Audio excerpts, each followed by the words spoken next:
Not so long ago, Kobold Press released this book to the general public, Tales from the Shadows, and I fell immediately in love with it. Not only does it feature 14 brand new adventures set in the Shadow Realm in the Midgard Campaign setting by Kobold Press, it all concludes with my favorite adventure ever written by Kobold Press, which is Shadows of the Dusk Queen. And on top of that, it gives us new magic items, it gives us an overarching storyline, and one of the coolest trap rooms I've ever seen.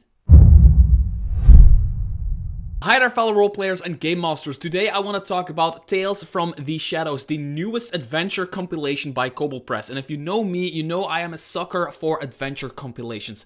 I love having these on my shelf, just picking them, flipping through them, and just reading for like 10 minutes, 15 minutes, sometimes half an hour, and just knowing what to run for my players when I need something to run for my players. I also love when there is an overarching storyline, in this case it is a magic item that keeps returning, to kind of tie everything together. I also love that it has like magic items. I love that it has puzzle rooms. I love that it is set in the Shadow Realm, which is a really important part in the Midgard Campaign setting. And I also love that it concludes with Shadows of the Dusk Queen, one of my favorite adventures ever that I know so well that I can probably play it by heart. Yes, I can probably play this one without the book. But the thing is, this one concludes with that, and it is a new version. They kind of rewrote some parts of it, kind of like have some new artwork in it and everything. So I want to do two things in this video. First, I want to talk about like the physical book and what you get if you spend your money on it. And I want to point out something really cool, really small in this book, but really cool that they did. And then I want to look into the PDF and just compare the old Shadows of the Dusk Queen with the new one really quickly, and also talk about one or two things inside the PDF, inside the book, through the adventures that I really love, including one of the coolest puzzle rooms I've ever seen.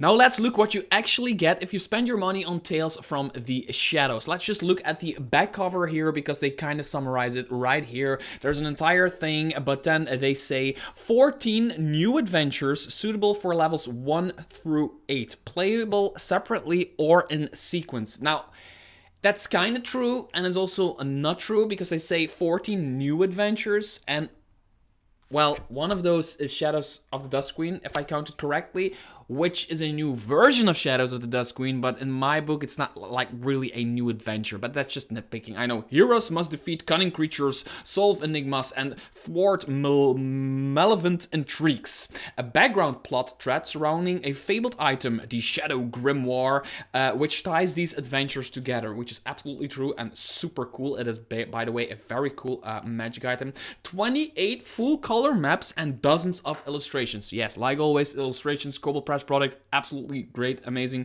New monsters, NPCs, magic items, and easy prep for your next game. So that's basically what you get from this, and it is completely worth it, because it's one of those adventure compilations that it's an adventure for level 1, an adventure for level 2, an adventure for level 3, and it's like adventures all the way from level 1 all the way up to level 8-ish, so you can play this as a tier 1 and even a tier 2 complete campaign surrounding like this fabled item, the Shadow Grimoire, which I really like. And let's look at one thing they did inside of this book that is really cool from a consumer's perspective, that can kind of save you a ton of cash. And what I'm talking about is this little section right here. They have an appendix in this book with, like, of course, the magic items that they talk about through the adventures. Some of the magic items here. There is the Shadow Grimoire that I will be talking about in a bit later, which is like the overarching magic item. But then there's also a section with all of the monsters and the NPCs statted out for you to play.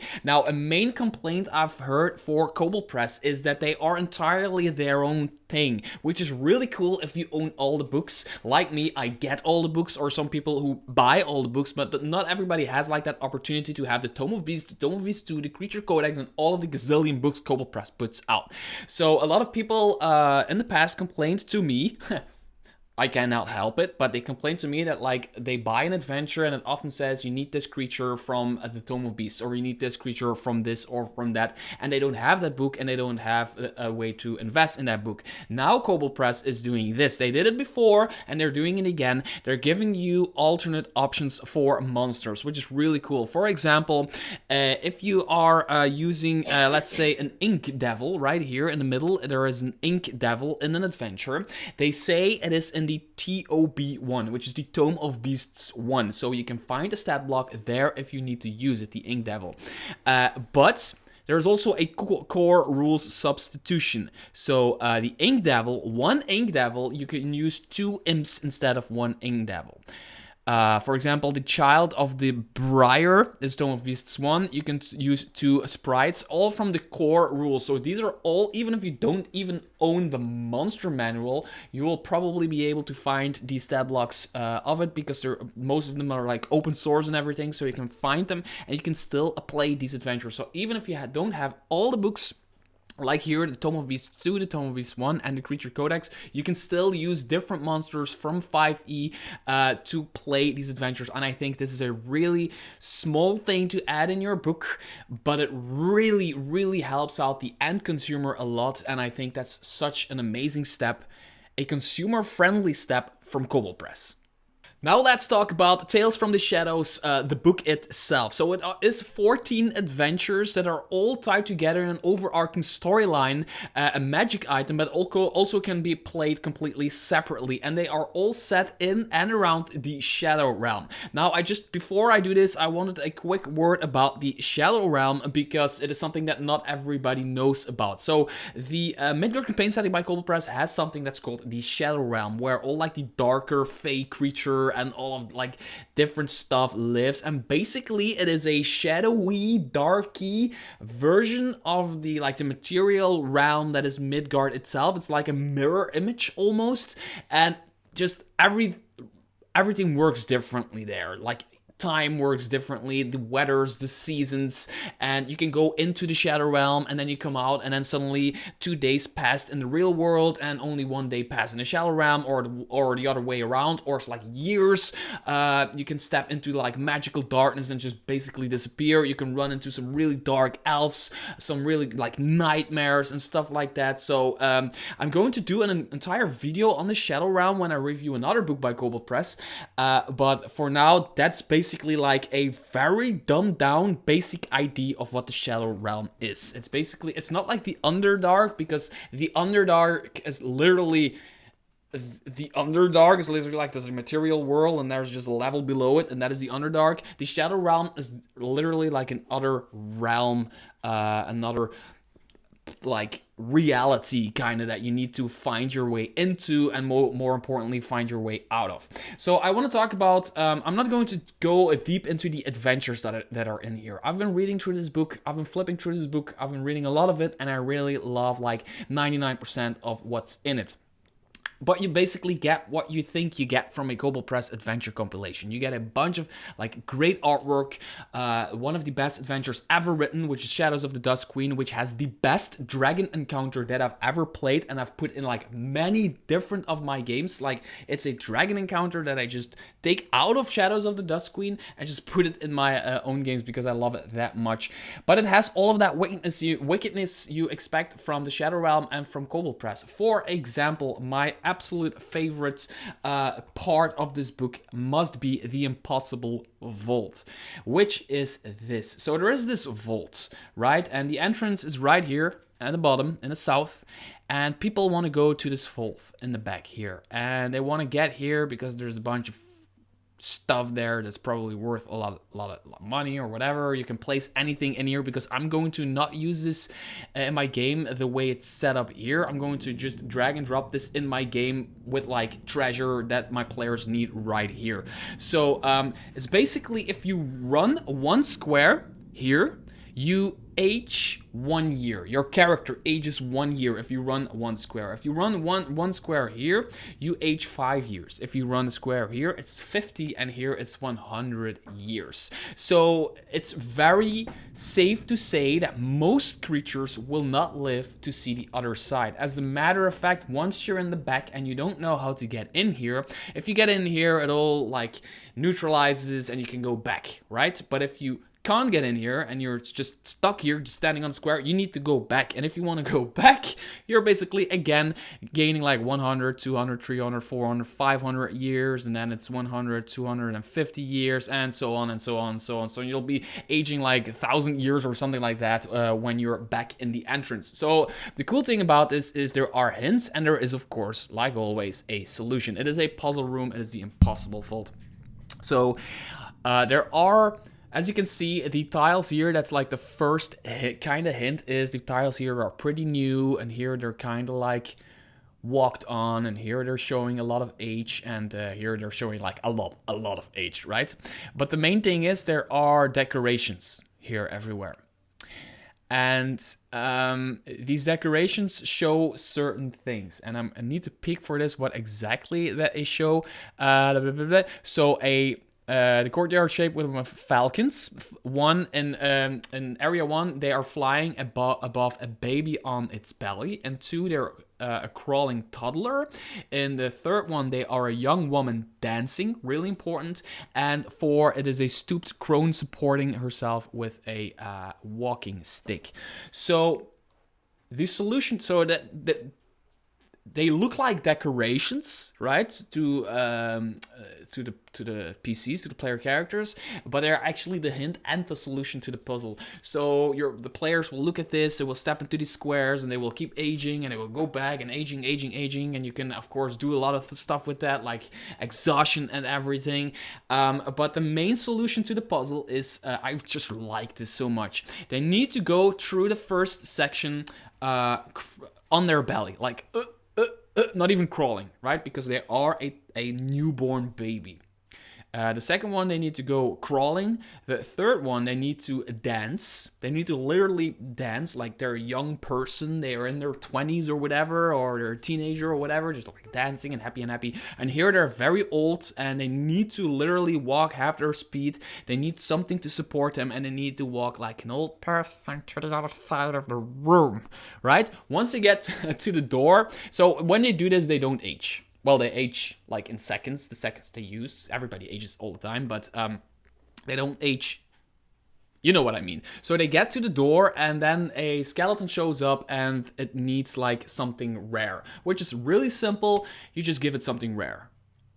Basically, even if it's like a health potion probably or something that is rare, you give it to them, and then the door opens. Now, there's more hints if you don't want to screw your players over. There is this NPC, who is a Gearforged, who went in here with a party of adventurers, and they all ran to the other side of the room because they thought it might have been like trapped with poison darts or whatever. So they were like, let's just run to the other side. So they instantly aged a bunch of years, and they all died, crumbled to death, and the wind blew their ashes away. But there's one who survived, who is a Gearforged, and it's like even supporting its own.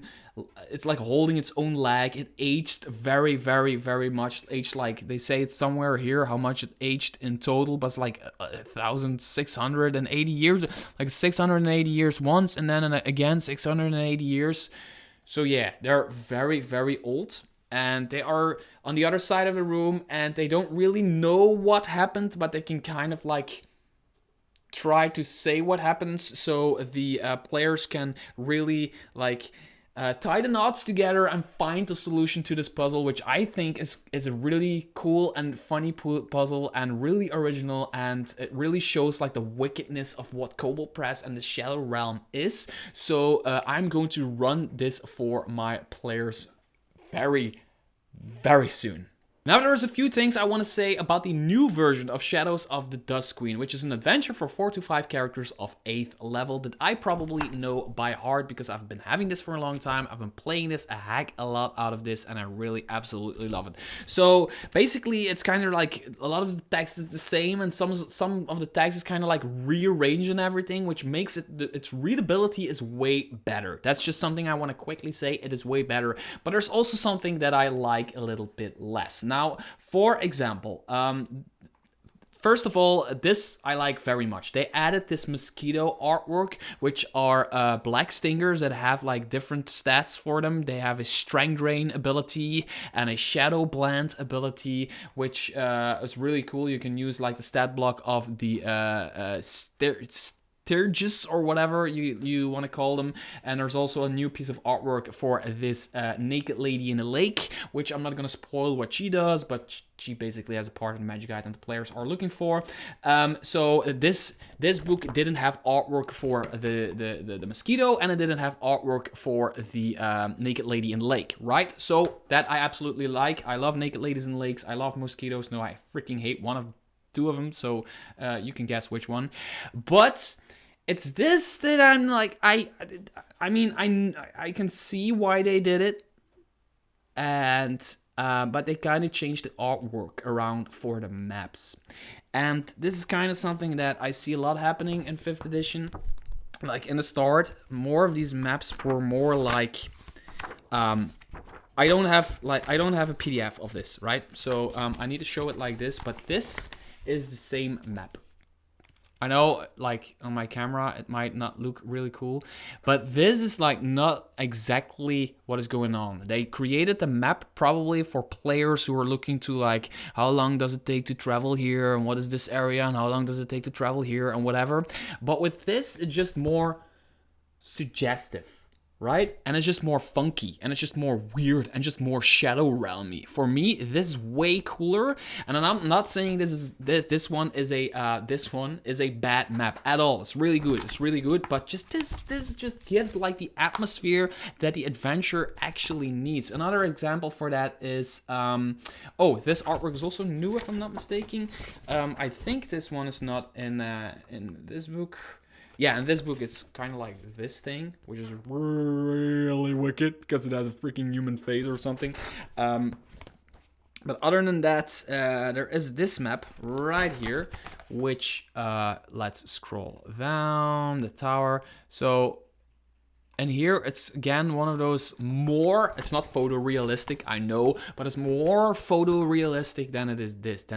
But this is so much cooler to me personally, because this is like, hey, I'm playing a silly game, and the other one says, hey, I'm playing a serious game. Silly game, serious game. And to me, although I take D&D very seriously, it is a silly game, because we're acting like wizards and fighters and rogues and warlocks. So it is a silly game, which is awesome, because we're adults and we get to be silly. It's really cool. Another thing they did is they added the tower